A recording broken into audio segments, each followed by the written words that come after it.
Life has a funny way of mixing the sweet with the bitter. That's how I describe my current life situation. I'm Emma, 27 years old, newly married to Jack, the kind of man who makes every day brighter. We live in a small house, a charming place really, left to me by my grandfather. It's our little haven, filled with love and the dreams of a future family. Jack and I, we're saving up, hoping to buy a bigger house someday. But for now, this place is our world. It's quaint, filled with memories of my childhood, and now of our life together. Then there's Jack's family. His parents, Mike and Susan, are decent folks. Mike's a bit stern, the kind who believes in hard work and responsibility. Susan, she's a sweetheart, always trying to smooth things over whenever there's a disagreement. But the real challenge in the family dynamic? That'd be Lily, Jack's younger sister. She's 24, living a life starkly different from ours. She doesn't work, spending her days hanging out with friends and living life at her own pace. Family dinners are often an interesting affair. Like this one Sunday, we were all gathered around the table at our house. Mike was in his usual form, lecturing Lily about getting a job. "Lily, you're 24. It's high time you started thinking about your future," Mike said sternly, barely looking up from his plate. Lily just scoffed. "Oh, come on, Dad. I'm doing just fine. Why rush life?" It was the usual script. Susan, ever the mediator, jumped in to defend her. "Mike, leave her be. She's still figuring things out." Mike's disapproval was palpable, but he let the topic drop. This was a recurring theme. Mike trying to push Lily towards independence, and Susan cushioning her fall every time. It's a tightrope walk in their household. Lily's relationship with work, or the lack thereof, wasn't just a topic at the dinner table. It was a family concern. And yet, there was this unsaid rule, not to push too hard, not to upset the delicate balance. Jack and I, we try to stay out of it. We've got our own plans, our own future to build. But sometimes, family issues have a way of spilling over, don't they? After that Sunday dinner, things started to change, slowly at first, then all at once. Lily began dropping by our house more often. Initially, it was just the odd visit here and there. But soon, it became a regular thing. Almost every other day, she'd show up. Sometimes even when Jack and I weren't home. I remember one afternoon, I was in the middle of baking when I heard the front door open. In walked Lily, as if she owned the place. "Hey, Emma," she greeted cheerfully, sauntering into the kitchen. "Smells good in here. What are you making?" I forced a smile. "Just some banana bread, for dessert tonight." Lily didn't seem to get the hint. She plopped down at the kitchen table, watching me. "Cool. I'll stick around for a bit if that's okay." It wasn't, not really. But what was I supposed to say? "Sure, Lily. Make yourself at home." The visits became more intrusive. Lily would help herself to food in the fridge, lounge on the sofa for hours, sometimes even borrow my clothes without asking. I tried to brush it off, told myself she was just being friendly in her own way. But one day, I reached my limit. I walked into the living room to find Lily sprawled on the couch, flipping through a photo album, one of our wedding albums. "Lily!" I couldn't hide my irritation.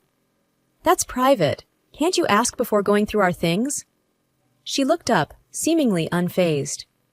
"Oh, relax, Emma. We're practically sisters. What's mine is yours, and what's yours is mine, right?" I sighed, trying to keep my composure. "That's not really how it works, Lily. There should be some boundaries, you know?" She just shrugged and went back to the album.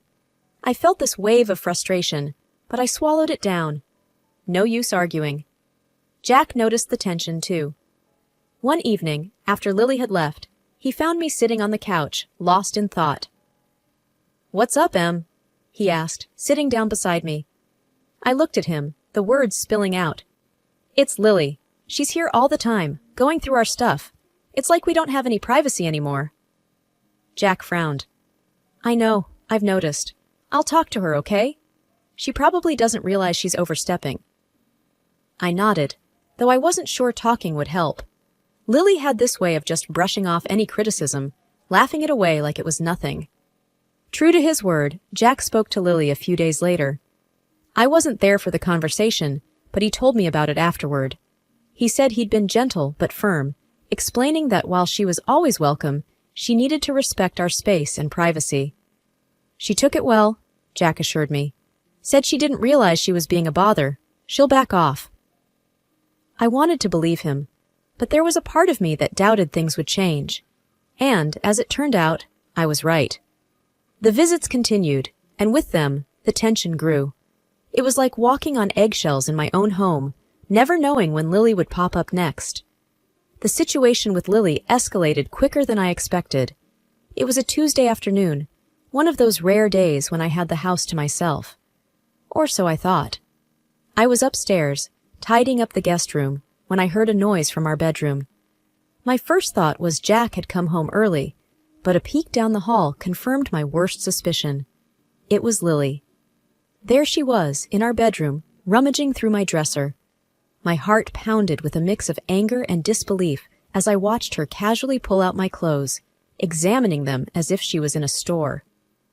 "Lily, what the heck are you doing?" My voice was louder than I intended, echoing off the walls.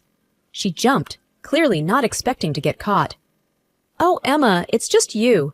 I was looking for something to wear tonight. You won't mind, right?" "Mind?" "Of course," I minded. "Lily, this is not okay. You can't just go through my things like this. It's invasive and disrespectful." She rolled her eyes, a move that infuriated me further. "Calm down, Emma. It's not a big deal. I just wanted to borrow a dress." I felt my patience snap. "It is a big deal, Lily. This is my home, my privacy. You can't just barge in and take whatever you like." Her attitude was dismissive, almost mocking. "Geez, Emma, you're acting like I'm a thief or something. I'm just borrowing." I was about to respond when my phone rang. It was Jack. Taking a deep breath to calm my nerves, I answered, trying to sound normal. "Hey, Jack, what's up?" "Hey, Em, just checking in. How's your day going?" I glanced at Lily, who was still standing there, a defiant look on her face. "Not great, actually. We need to talk when you get home." After hanging up, I turned back to Lily. "You need to leave now, and don't take anything with you." She huffed, dropping the dress back into the drawer. "Fine, whatever. You're making a big deal out of nothing." As she stomped out of the room, I felt a mix of relief and frustration. This was more than just borrowing a dress. It was a total disregard for boundaries, and I knew it couldn't go on. That evening, when Jack came home, we had a long talk. I told him everything, not just about today, but about how Lily's behavior had been affecting me for weeks. Jack looked troubled. "I'm sorry, Em. I thought talking to her would help. I didn't realize how bad it was." "We need to do something, Jack. It's not just about the clothes or the food. It's about respect and privacy. She's crossing the line, and it's not fair to us." Jack nodded, his expression serious. "I'll talk to her again. I'll make it clear that she can't do this. If she doesn't listen, we'll have to limit her visits." Despite Jack's efforts to set things straight with Lily, our problems were far from over. In fact, they got worse. It started with small things, a missing pair of earrings, a scarf I couldn't find anywhere. At first, I thought I was just being forgetful, but then the evidence became too obvious to ignore. One evening, I was scrolling through social media when I saw a new post from Lily. There she was, grinning at the camera, wearing my missing scarf. My heart sank. It wasn't just forgetfulness. Lily was taking my things. "Jack, come look at this!" I called out, holding up my phone when he walked into the room. He leaned over, looking at the screen. "Isn't that your scarf?" "Yes, it is," I said, a bitter taste in my mouth. "She took it, Jack. She's been taking my things." Jack's face hardened. "I'll talk to her. This is crossing the line." The next day, Jack confronted Lily. I wasn't there, but he told me about it later. He said he was direct, showed her the photo, and asked about the scarf. Lily's response was as infuriating as it was predictable. "That scarf? Oh, I must have grabbed it by mistake. I have one just like it." Jack didn't buy it. "Lily, it's not just the scarf. Emma's noticed other things missing too. This needs to stop." Lily shrugged, all innocence. "I don't know what she's talking about. I haven't taken anything." It was a stalemate. Jack believed me, but Lily was in complete denial. What could we do? We had no proof, just a strong suspicion. The situation put a strain on our home life. I felt violated, unsafe even. My own home didn't feel like a sanctuary anymore. Every time I left a room, I wondered if something else would be missing when I returned. It wasn't long before another incident occurred. This time, it was a pair of sunglasses. I knew I had left them on the kitchen counter, but they were gone the next morning. And, as if on cue, Lily showed up later that day wearing a pair identical to mine. "Nice sunglasses," I commented, unable to keep the edge out of my voice. Lily looked at me, a smirk playing on her lips. "Thanks. Got them a while back. Pretty cool, right?" I didn't respond. What was the point? It was clear she wasn't going to admit to anything. Jack was as frustrated as I was. "I don't know what else we can do, Em. If she won't admit it, how can we stop her?" I didn't have an answer. We were stuck in this cycle of theft and denial, and it was wearing me down. I started hiding my valuables, locking doors I never used to lock. It felt ridiculous, but I didn't know what else to do. The thefts were bad enough, but what happened one Friday night took everything to a whole new level. Jack and I were curled up on the couch, watching a movie, trying to forget our troubles for a while. It was late, maybe around 11 p.m., when we heard a commotion outside. Loud voices, laughter, the sound of a car door slamming. My heart sank as I peeked out the window. There, in our driveway, was Lily, looking tipsy, with a group of her friends. They stumbled towards the door, and before we could react, they barged in. Lily was leading the pack, a drunken grin on her face. "Surprise!" she slurred, as her friends filed in behind her, loud and unruly. Jack stood up, his expression a mix of anger and disbelief. "Lily, what the hell? It's almost midnight!" Lily just giggled, swaying slightly. "Chill, bro. We just wanted to hang out, have some fun." Her friends were already making themselves at home, one of them heading to the fridge, another cranking up the music on their phone. I felt a surge of frustration.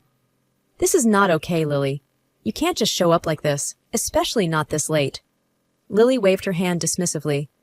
"Oh, come on, Emma. Loosen up a bit. We're just having a little fun." Jack's patience snapped. He marched over to the group at the fridge. "No, Lily, you need to leave. Now. This is our home, and you're disrespecting it." One of Lily's friends, a tall guy with a loud laugh, piped up. "Hey, man, no need to be a buzzkill. We're just partying a bit." Jack was seething. "I don't care. Get out, or I'm calling the police." The atmosphere shifted from rowdy to tense. Lily looked at Jack, her expression sobering a bit. "You wouldn't call the cops on your own sister, would you?" Jack didn't waver. "Try me. This is the last straw, Lily." There was a moment of standoff, then Lily sighed dramatically. "Fine, we're leaving. You're such a killjoy, Jack." As they filed out, the relief was palpable. Jack locked the door behind them and turned to me, his face a mixture of anger and worry. "I'm sorry, Em. I had no idea she would do something like this." I just nodded, feeling emotionally drained. "It's not your fault, Jack, but this can't go on. She's out of control." The incident at our home was a wake-up call. We knew we couldn't let Lily's behavior slide anymore, but before we could figure out what to do next, something unexpected happened. My dad, a police officer, decided to visit us for a few days. He had always been my rock, and I was grateful for his presence, especially now. He arrived on a Thursday, his old duffel bag in hand, and a reassuring smile on his face. "Hey, Pumpkin," he greeted me, giving me a firm hug. "Thought I'd drop by and spend some time with my favorite daughter." I smiled, feeling a sense of relief wash over me. "I'm your only daughter, Dad, but I'm glad you're here." The only unpleasant moment is Lily, who ran in for a minute, asking to go to the toilet. After a moment's thought, I let her into the house, not wanting to make a scandal in front of Dad. Dad was a man of few words, but his presence alone made me feel safer. He had a way of bringing calm to any storm. That evening, we had a quiet dinner, and I could tell Jack felt more at ease, too. The next morning, things took a turn. Dad usually kept his wallet and a few personal items in a small pouch he carried. But when he went to grab his wallet, his brow furrowed in confusion. "That's odd," he muttered, searching through his pouch. "I could have sworn I had my card in here." Jack and I exchanged a look. "What's wrong, Dad?" I asked, a sinking feeling in my stomach. "My bank card, it's missing." He sounded more puzzled than worried. We immediately called the bank and blocked the card. Just then, my phone rang. It was Lily. Her voice was loud and slurred, the sound of music and chatter in the background. "Emma, why the hell did you block the card? I can't withdraw any money." My heart stopped. "What are you talking about, Lily?" "The card, Emma. The one I took from your room. I was using it to buy drinks, and now it's blocked." I felt a mix of anger and shock. "Lily, that wasn't my card. It was my dad's. He's a police officer, for God's sake." There was a pause, and then a nervous laugh from Lily. "You're joking, right? That's not funny, Emma." "Dad, she took your card," I said, turning to my father, who was now listening intently. He took the phone from me. "Lily, this is Officer Williams. You need to return my card immediately, or there will be consequences." There was a moment of silence. Then the line went dead. Dad looked at us, his expression grave. "I'll have to report this. It's a serious matter." Jack put his hand on my shoulder. "I'm so sorry, Dad. We had no idea she would do something like this." Dad just nodded, his face stern. "I'll handle it from here. Don't worry." The reality of the situation hit me hard. Lily had stolen a police officer's card. This was no longer just a family issue. It was a legal one. I felt a mix of emotions: anger, disbelief, worry. What would happen to Lily now? This was a mess that she had created, and now we were all caught in it. The situation escalated quickly after Lily hung up the phone. Dad immediately got in touch with his colleagues at the station to report the stolen card. He was calm and professional, but I could tell he was upset. "I never thought I'd be filing a report against my own daughter-in-law's sister," he said, shaking his head. "But we need to follow procedure." Jack and I sat in the living room, feeling a mix of anxiety and disbelief. It wasn't long before we heard a knock on the door. It was 2 police officers, Dad's colleagues, who had come to take a statement. As they were wrapping up, another call came in. It was Susan, Jack's mom, her voice frantic. "Emma, what's this I hear about Lily and a stolen card? Tell me it's not true." Jack took the phone, his voice strained. "Mom, it's true. Lily took Dad's bank card and used it. The police are involved now." Susan sounded on the verge of tears. "But she's family. Can't you just let it go? She made a mistake." Jack replied firmly. "Mom, it's out of our hands. Dad's a police officer. This is serious." The situation reached its peak later that evening at the police station. Jack, Susan, Mike, Dad, and I were all there. Lily was in one of the interview rooms, looking small and scared. Mike was the first to break the silence. "I can't believe she would do something like this. We've tried to raise her right." Susan was defensive. "She's just a child. She didn't mean any harm." Dad spoke up, his tone even but firm. "Stealing is serious, especially from a law enforcement officer. It's not just a family matter anymore." We were all waiting when Lily came out, accompanied by an officer. Her usual bravado was gone. She looked at us, her eyes welling up with tears. "I'm sorry," she whispered. "I didn't think it would be a big deal." Dad stepped forward. "Lily, you need to understand the gravity of what you've done. This isn't just a simple mistake." Susan rushed to Lily, hugging her. "It's okay, baby. We'll sort this out." But Mike had had enough. "No, Susan. This is where we draw the line. She needs to learn." The officer cleared his throat. "We can proceed with charges, or if the cardholder wishes, he can decide not to press charges this time."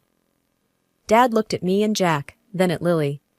"I won't press charges, but this is your last chance, Lily.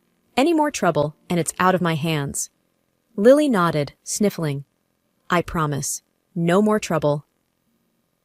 The incident with the stolen card wasn't just a passing storm in our lives. It left lasting changes in its wake. After Dad discovered the amount Lily had spent with his card, Mike, Jack's father, had no choice but to cover the expenses. It was a hefty sum, and the tension it caused within the family was palpable. We gathered at Mike and Susan's house for what was supposed to be a regular family dinner. But the atmosphere was anything but normal. Mike sat at the head of the table, his expression stern and resolute. "Lily, I've paid back the money you took from Emma's father," Mike began, his voice heavy with disappointment. "But I want you to understand, this doesn't end here. You need to find a job and pay me back every penny." Lily, who had been quiet until then, suddenly erupted. "Pay you back? That's ridiculous. I can't believe you're doing this to me. Mike was unyielding. It's time you learn to take responsibility for your actions. I'm not giving you any more money. The declaration seemed to push Lily over the edge. She stood up, knocking her chair back. Fine! If that's how you want it, I'm leaving. I don't need any of you. The room fell silent as Lily stormed out. Susan, tears streaming down her face, stood up to follow her daughter. How could you, Mike? She's our daughter. Mike's response was firm, yet tinged with sadness. She needs to learn, Susan. We can't keep shielding her from the consequences of her actions.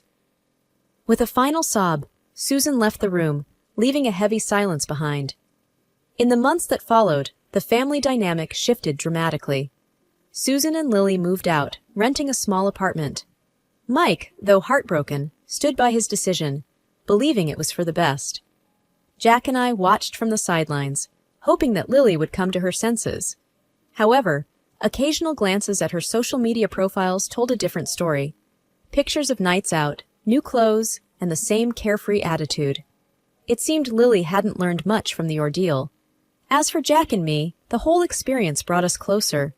We learned the importance of setting boundaries and the value of standing up for what's right, even when it's tough. Our home became our sanctuary once again, a place of peace and respect.